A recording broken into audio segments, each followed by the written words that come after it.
Step into the world of power, loyalty, and luck. I'm gonna make him an offer he can't refuse. With family, cannolis, and spins mean everything. Now, you wanna get mixed up in the family business. Introducing The Godfather at ChumbaCasino.com. Test your luck in the shadowy world of The Godfather slot. Someday, I will call upon you to do a service for me. Play The Godfather now at ChumbaCasino.com. Welcome to the family. No purchase necessary. VGW Group. Void where prohibited by law. 21 plus. Terms and conditions apply.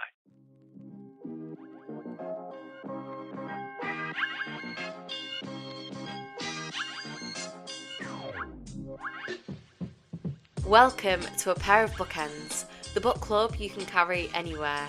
I'm your host, Hannah MacDonald, and I'll be bookending the conversation with some of the most exciting voices from the bookish world. Welcome to another episode in our debut Spotlight series, where we shine a light on the freshest authors and their work. Today, that spotlight is on Emily Buchanan and her debut novel, Send Flowers, which is out now and published by Verve in the UK and by Park Row Books in the US and Canada. Emily is a writer and freelance creative based in Norwich. She studied English literature at the University of East Anglia, and following her degree went on to work for Greenpeace UK as a creative campaigner. Following a bout of illness, Emily decided to finally pursue that childhood dream of being a storyteller and began working freelance to make time for her writing. 6 years of working on her writing, and her debut novel is finally here and was described by friend of the pod Bobby Palmer as equal parts funny and furious. It's a book that blooms as you read it. Here with me to chat all about it, welcome Emily to A Pair of Bookends. Thank you for having me. That introduction really made me smile. Oh, good. I'm so glad. Now, it is your debut novel, and I will be asking how you're feeling about all of that, because we are recording this, I believe, a couple of weeks before publication, or is it next week? No, it's 11 days. 11 days. Down the days. It's coming in. It's coming in fast. But before we talk about your writing process and your journey, I'd love to find out what you're currently reading. I am reading The Great Orchid Heist by Eleanor Vendrell, who is a fellow debut author. I'm on this really great WhatsApp group for debut authors who are being published in 2025, and we met loads of incredible people, but Eleanor specifically, because her book is about flowers, as is mine, we've decided to team up, and we're doing an event together about flowers in fiction. Yeah, so I'm reading it. I would have read it anyway because I love anything to do with plant life, but yeah, I'm really enjoying it. I'm only a couple of chapters in, but I can highly recommend it already. That sounds amazing. I'm hearing so much about this group chat for really? 2025 debut authors. Yeah, I heard about it. My friend Emma's an author, and she's good friends with Lucy Rose, and Lucy mentioned that there was this debut author chat. I was like, who has organised this? That must have taken so long. Yeah, I'm not actually sure who started it. I just sort of just got added. I think that just as people are coming out, they're just being collected. And yeah, I had someone describe it as infamous in the publishing industry. It's become something that industry people are whispering about because we're all sharing our experiences with each other. It's incredible. And I think you really need that sense of community because it's such a vulnerable time, sharing your work with the world for the first time, and you don't know what reception you're going to receive. Yeah, it's scary and it's vulnerable. So I think having all those people that are going through the same thing as you at the same time is such a nice thing to have. Yeah, it's been incredible, particularly to sense check experiences and be what should I do about this? What should I do about that? People are sending mock-ups of their book covers for feedback and stuff like that. So it's just, and then also, just solidarity and emotional support and that kind of thing. And then celebrating each other's wins. It's been essential for me because I didn't really have access to a community until I found my way onto there. So it's been fabulous. Oh, I love that. I do want to ask you about your debut journey because, like I said in my intro, you were working on this for a long time, and I'd love to know how you kept going during that time, and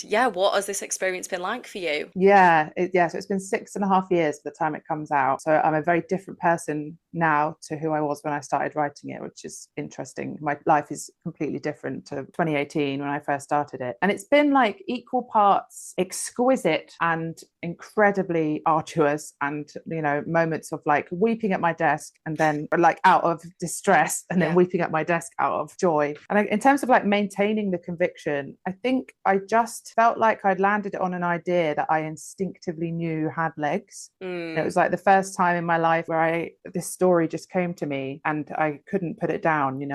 I never got bored of it, which is just remarkable to have been writing it for so long. I've never grown tired of the characters or lost faith in the message of the book. So yeah, I think given that I've been writing for, I don't know, since I was 12, so over 20 years, it's taken me that long to find a story that I have been obsessed by. And then when I landed on it, like maintaining conviction was easy because it just felt like the right one, and it turned out that it was. Well, it's so funny, isn't it? Because as a writer, you're often asked, or any kind of artist making work, whether that's people writing a show or writing a book, you're always asked that same question of why now. And I think this book, it really speaks for itself. As it's more important now than ever to have this book in the world. But could you start by telling the listeners what Sunflowers is all about? Yeah, so ostensibly it's about a woman who thinks that a houseplant is the reincarnation of her late boyfriend. So that has been my elevator pitch from day one. But that is sort of, it's a Trojan horse of a story in the way that it has this houseplant boyfriend sort of narrative device, but beneath that there is a story about the climate crisis. So it's speculative. It's set a sort of an undefined time in the future, but it feels like it could be next year. It could be tomorrow. I'm not quite sure how far in the future it is. But it's about the climate crisis and the crackdown on protest rights in the UK. So as you said, I've worked for Greenpeace now for over 11 years. So I sort of very much live and breathe the environment movement. Although I didn't set out to write like climate fiction, cli-fi, I just couldn't help myself. Like it just ended up coming out as I was writing, and then I made a decision to sort of embed it in the setting of the novel. So the houseplant boyfriend sort of provides some much needed light relief from what is quite a purpose-driven novel, and I did that quite intentionally because I think we don't need more bad news and doom scrolling. We just need something that feels a little bit lighter. So I've tried to strike that balance. But it is a really important story, and it is important that people understand and kind of grasp the reality of the situation. And I think I really enjoyed reading her mum's character because her mum was very much avoidant, and I do wonder when people are like that, is it kind of maybe like a defense mechanism, like they're wanting to kind of protect themselves from like the horrors of the world, or is it just they're purposely being ignorant? It's just really frustrating to come across those people. You're like, how can you be this much in denial? And there is a real issue with climate change deniers. I'd love to ask you, obviously you've just said that you worked for Greenpeace and the climate crisis is at the forefront of this book.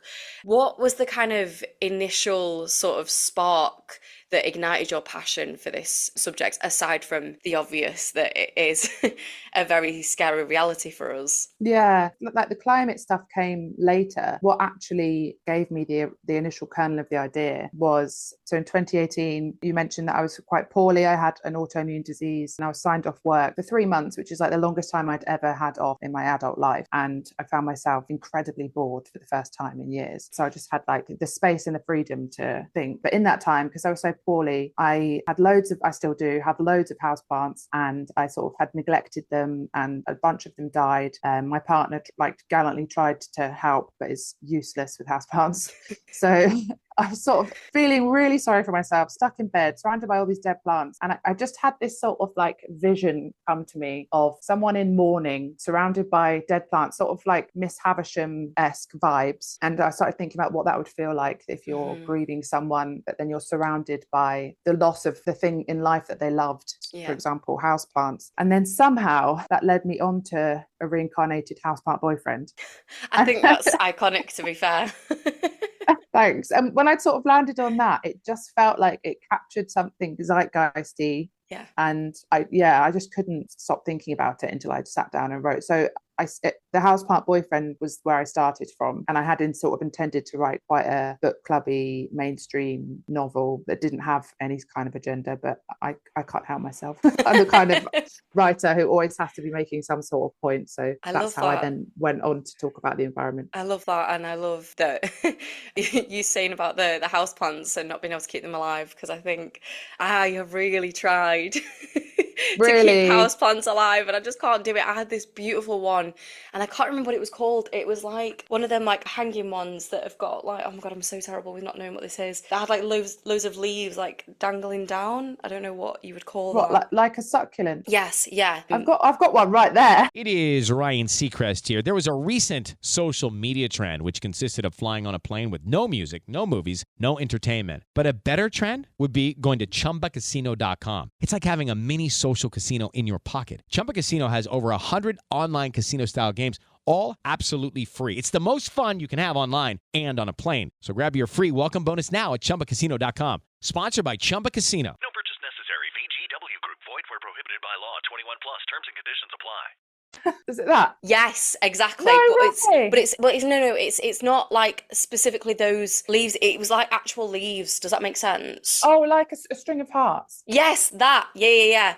I had one of those, and it was my first plant baby. I was so proud of myself. I got it a gorgeous little pot.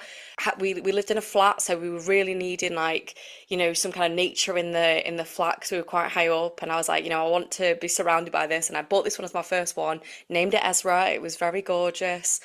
And Ezra lasted a really long time and then just didn't. And I was like, what have I done? Like, Ezra survived for like 10 months and then just died on me. And I was like, why is this happening?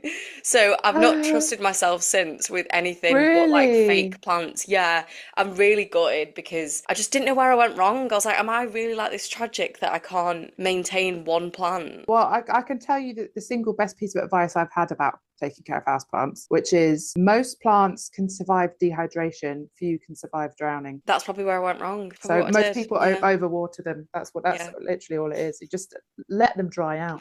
I drowned my child. I'm Overloved. devastated. It was. That must have been what I'd done, where I'd gone wrong, because I was like, it can't be dehydrated. So now I know I drowned the baby. Which is funnily what happens in Send Flowers to her houseplant boyfriend. She overwaters him. She does. You just mentioned as well that she's navigating grief, and it's very much for anyone that's been through grief. It's obviously a very like tumultuous journey, and it comes in waves. And her boyfriend, it's not a spoiler to say that her boyfriend Ed has died, but how did grief become such an important theme to this book? Well, so my family had experienced a really difficult bereavement in 2010 it sort of became the like before and after in our family story, if that makes sense. Yeah, absolutely. And had ricocheting impacts across the years. And I noticed then that in the sort of aftermath of loss, how prone everybody became to like magical thinking, into seeing signs and to seeing, a white feather and feeling like that was some sort of message from beyond the grave, or hearing a song on the radio and thinking this can't be just a coincidence. I think a lot of people who've experienced grief are familiar with that feeling of wanting to feel a presence. So that's where the sort of magical realism stuff came from. I think why I so quickly went from dead houseplants to reincarnated houseplant boyfriend, because I'd just seen that happen with my family experience. And funnily enough, when I was writing, I think like the second draft, I was talking to someone in the pub about what I was writing and mentioned the reincarnated houseplant boyfriend, and she just sort of put her drink down and was like, oh my God, my grandma has a houseplant in her kitchen that has the ashes of her husband in it, who she talks to and calls Greg. Oh and my gosh. I'd like accidentally captured something that people actually do. Oh my God, I love that. I know, yeah. And it really sort of rocked me. I was like, oh, because it always felt so off the wall as an idea. And to then find that it did actually reflect people's real experiences of grief was really reassuring, actually. Yeah, I can imagine. And I think, with grief, you're looking for any kind of reminder that person is still there, even though, you don't want to kind of trust, you don't want to kind of believe that they're completely gone. So you do grasp onto any kind of thing that will, keep them there in some sort of capacity. Yeah. We lost my granddad last year, and we've thank you. We've very much been like that, like you said, with a feather. Like, people love to say that a feather's, somebody we've lost, or a bird. I went for a run a few weeks after he'd gone, and I saw a robin, and I was like, always a robin. And I was like, it's my granddad. And I don't know why, like, I wouldn't have, if he hadn't have died, I don't think I would have necessarily looked at a robin and thought anything of it. I'd just been like, oh, that's cute. Carry on running.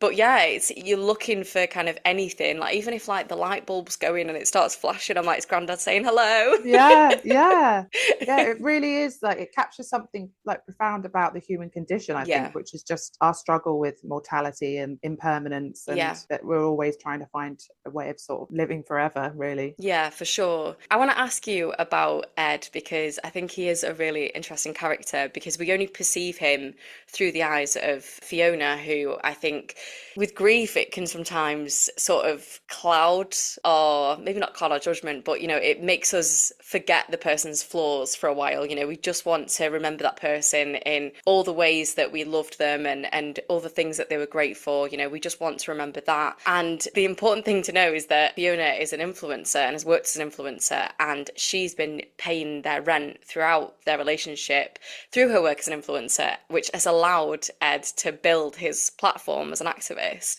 What inspired their dynamic? I suppose the dynamic, I found it very interesting to think of a woman who is, working her ass off, doing something that her partner deems lesser than, not worthy. And yet that work facilitates their lifestyle. And then the man sort of feeling like he has a sense of elitism and that what he's doing is infinitely more important. And yet he's not contributing anything. No. Like, I feel like there's something in there. I mean, he's not contributing anything to the house. He's contributing to the world. But yeah, I just think there's something interesting in there about that sort of gendered dynamic of the way that women's work often gets downplayed and men are very quick to pick themselves up.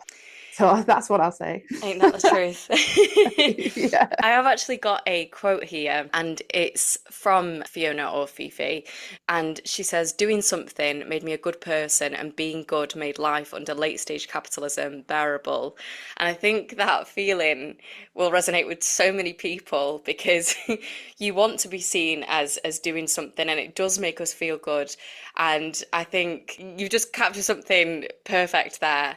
And I think it's so easy in the current climate to feel completely helpless and powerless. And later in the book, Irie, who is a woman who had been part of a huge movement in the 80s, talks about how it's good for the kind of powers that be for us to have this feeling of helplessness and powerlessness, because we're less likely to put up a fight if we're just kind of like, oh, well, there's no point, everything's gone to shit anyway. How do you think, this is a huge question, I'm sorry, but how do you think we can combat those feelings and keep making noise on the things that matter? Yes, I do think that is the golden question. What's really interesting is I read an essay by a political theorist called Hannah Arden, I think that's how you pronounce her last name, who wrote in the sort of aftermath of the Second World War about how cynicism and that feeling of powerlessness is something that's manufactured by the ruling class as like a tool to make people less likely to come together and revolt, essentially. Yeah. And everything she was saying was completely about the Second World War, and yet it felt so pertinent to the current context. So I think one of the things to be aware of is that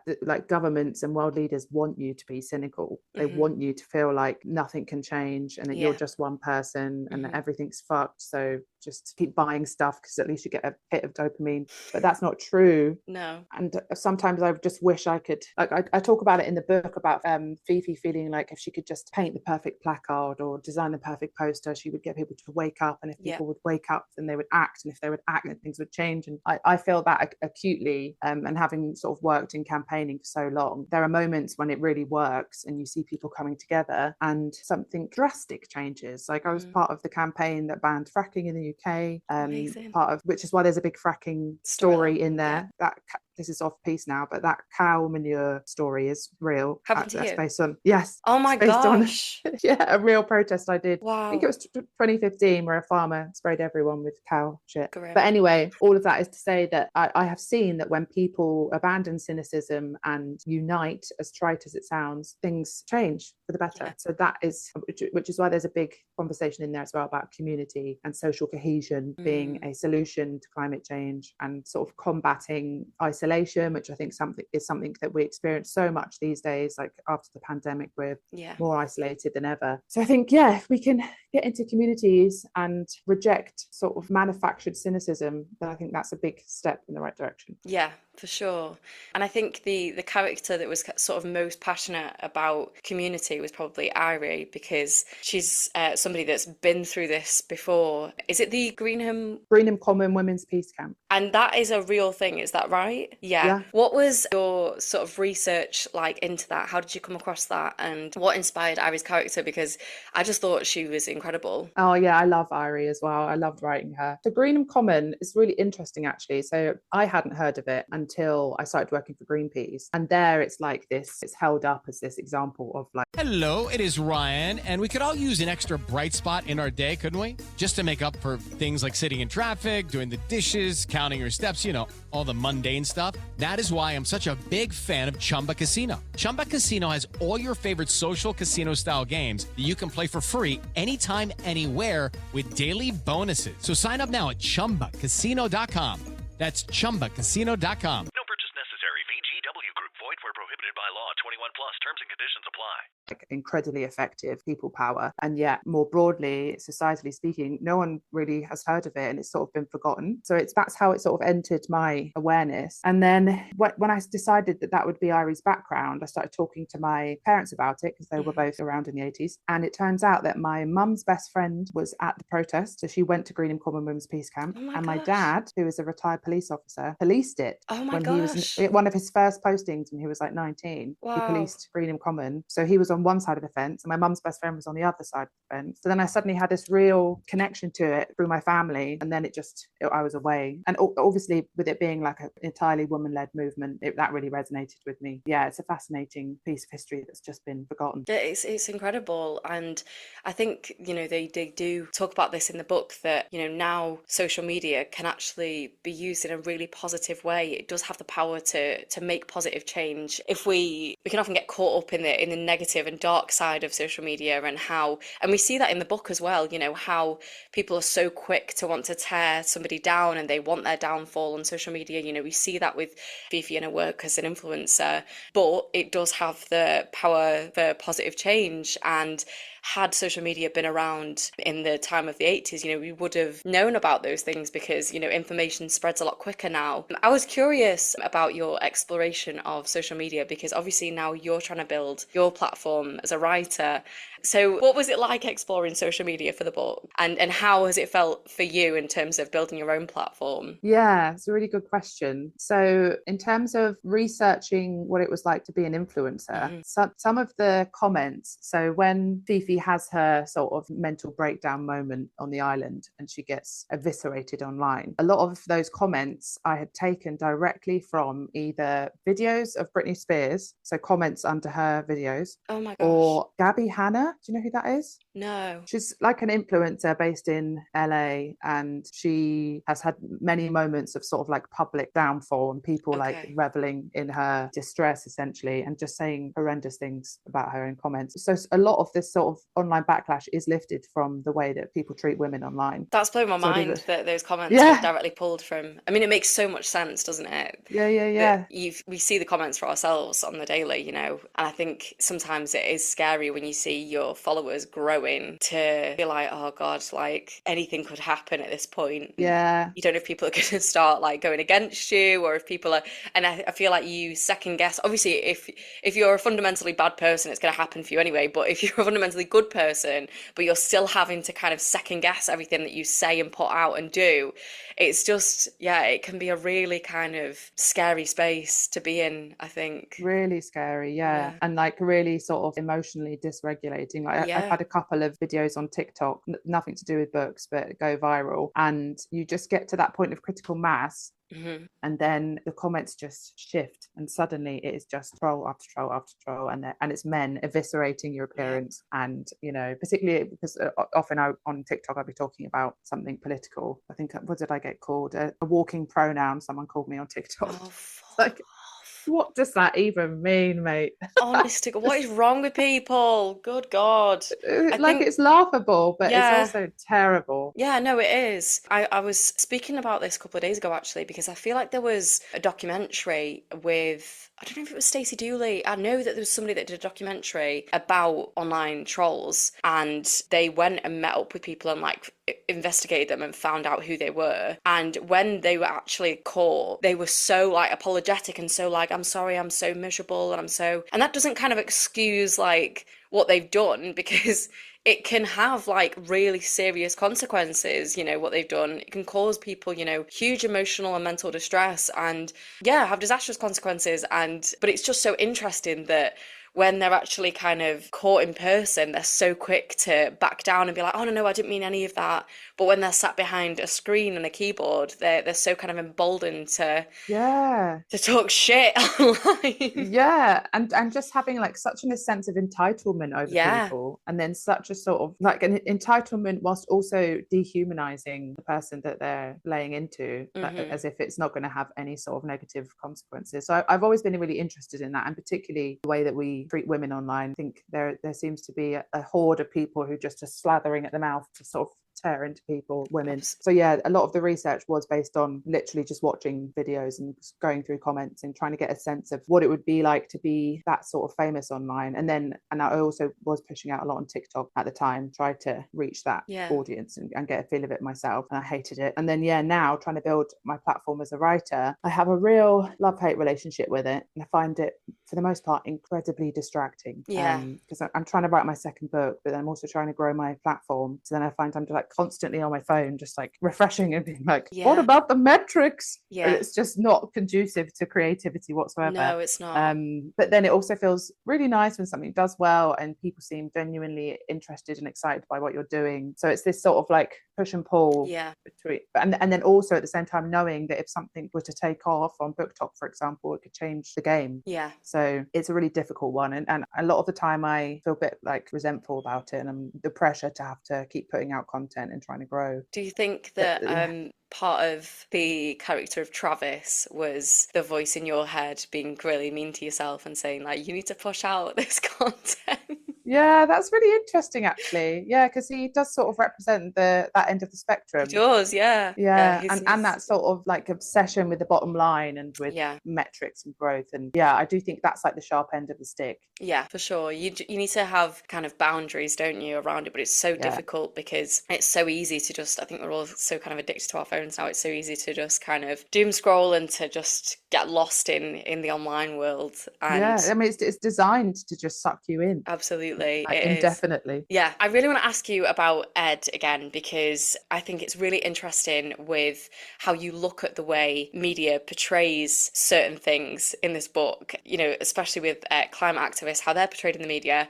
But what was really interesting to me was you also explore the idea that Ed had kind of got away with so much in the eyes of the police because of his privilege as a white male. Why was it important to you to highlight that? Yeah, it was incredibly important to me, and actually I think added 2 years onto the writing process. Oh wow. Because I knew that if I wanted to write about climate justice, then I had to write about social justice, because they are one and the same, entirely intertwined. And like, you can't write about activists getting arrested without accepting that a lot of activists can't get arrested because, you know, it has a different impact on, you know, people of color and people with disabilities, and like a white able-bodied man has a very different experience of arrest than someone else. So I knew that I had to address that. But being a white woman, I knew also that I was writing from a place of conditioned bias, and that there was no way of sort of getting it right. So I think it took a long time for me to accept that I wouldn't get it right, and that was okay. But at least I could try to the best of my ability to represent social justice. So I did a lot of research. I went to a really good workshop called Writing Social Justice that I did during the pandemic. And then I read one fantastic book. I can't remember who the authors are, but it's called Writing the Other.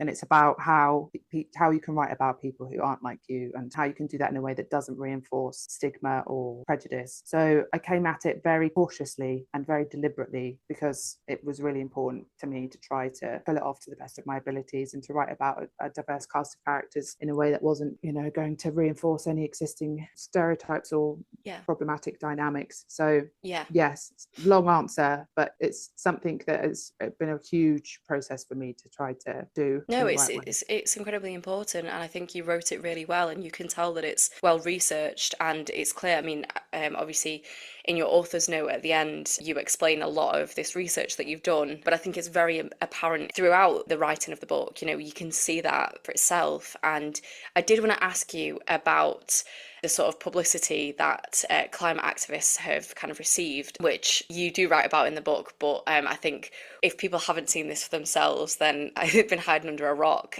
And there's a particular quote that really stuck with me, and it's, "Yet still the media calls him a zealot, as if anyone who dares to care is an extremist. In the 80s, they were calling the same people lesbians, using the era's affinity for homophobia to discredit them, and today they are terrorists."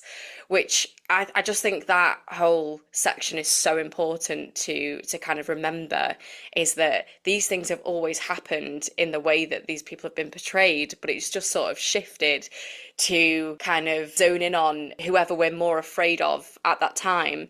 Why do you think climate activists are painted in such a harsh light? I think the short answer is because they challenge and disrupt the status quo. Yeah. And if more people were willing to sort of take direct action and, shed off the cynicism that we were talking about at the beginning, then we would have a real chance of disrupting the status quo. So I think a lot of it comes from trying to protect sort of the white patriarchal system. Yeah. And I think the media is complicit in that. And then also because I think some tactics by some activist groups are sort of deliberately very disruptive. Yeah. And I think that they're the sort of the immediate reaction that a lot of people have to them. So, for example, painting Stonehenge or throwing soup on a painting, people's instant reaction is like, "Oh, I don't like that. Like, that's not the right way to do it." And I understand that, because my initial reaction to those things is similar. But then I try to take a step back and think about the bigger picture and think about what's at stake and think about the fact that already thousands of people are losing their lives to climate change, losing their homes. Species loss is at a rate higher than it's ever been in the history of the earth. And so is throwing a little bit of soup on a painting really that terrible when they're trying to draw attention to something that is a existential threat to us all?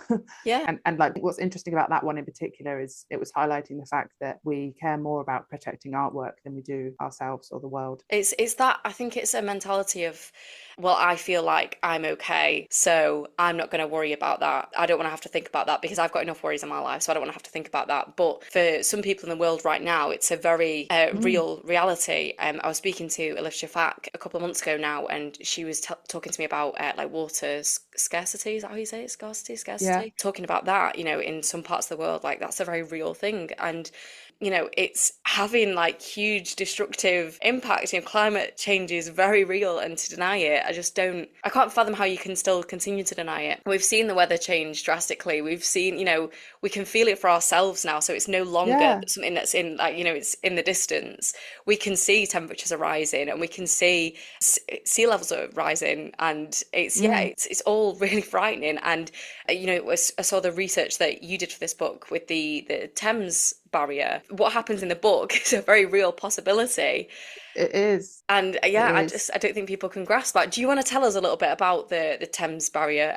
Obviously, I don't want to give any big spoilers, but I think it's important that we know that that's not just some piece of fiction. It's very real. Yeah. And I think it's sort of quite early on in the book, you find out that there's been a heat wave in London. It's not rained for 100 days. And then suddenly there is a forecast of torrential rain and a tidal surge. And so I did a lot of research into what would happen to the Thames barrier in those conditions. And essentially, the Thames barrier was not built to withstand climate change. So when it was created, I can't remember off the top of my head when it was it would be in the book, 1984. So when it was built in 1984, no one had heard of climate change, and so it wasn't built with that in mind. And sort of engineers have been saying for years that it needs to be climate proofed, that it's not designed to withstand like a major weather event. For example, if there was an enormous heat wave followed by torrential rain, a tidal surge and gale force winds, then it's highly likely that the Thames barrier would fail.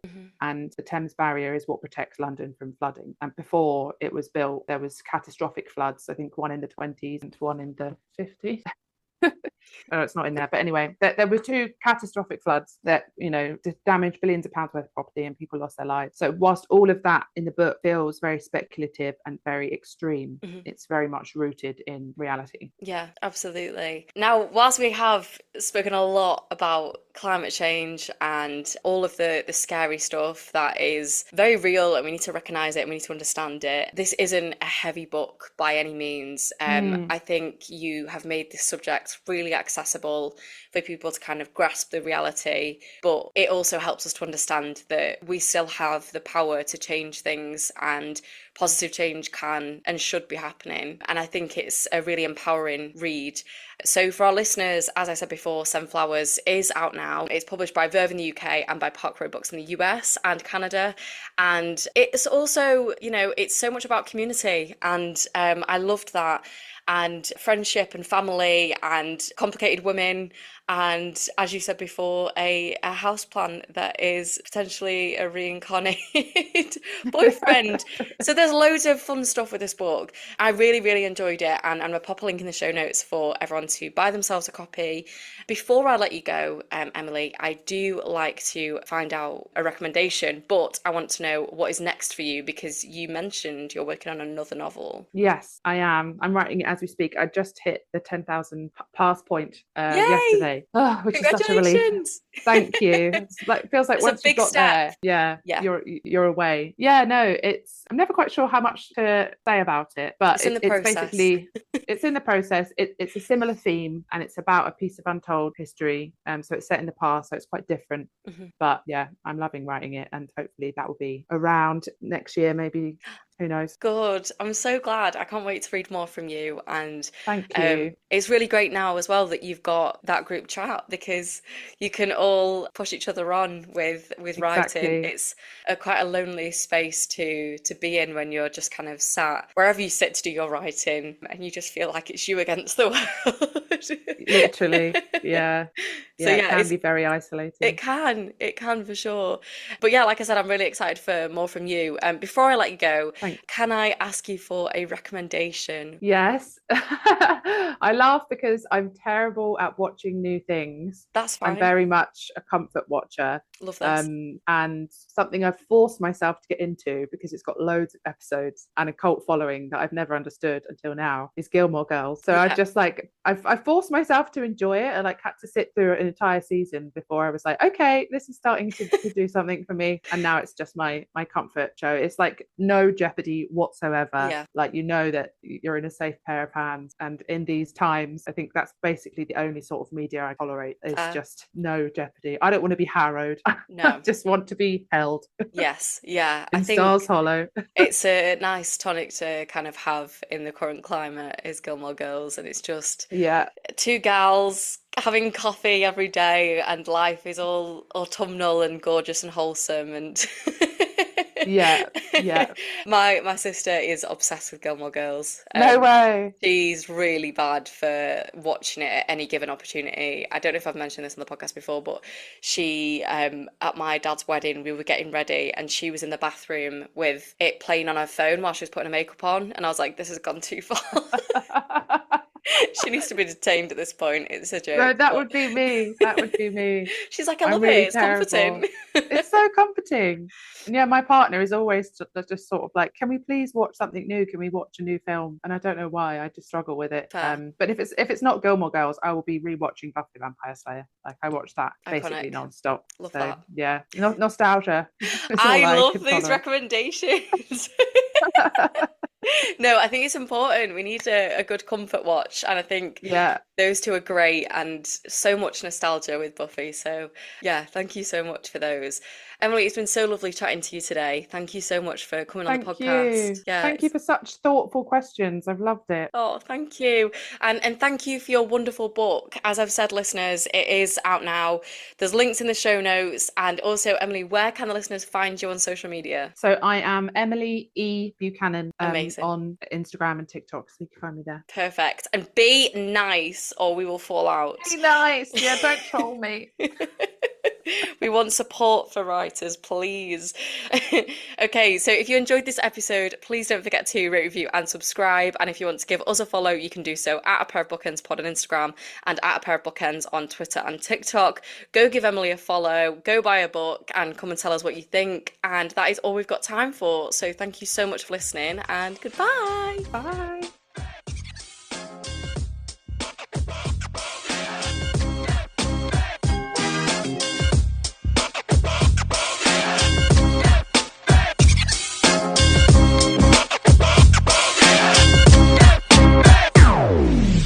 Bubba Wallace here from 2311 Racing.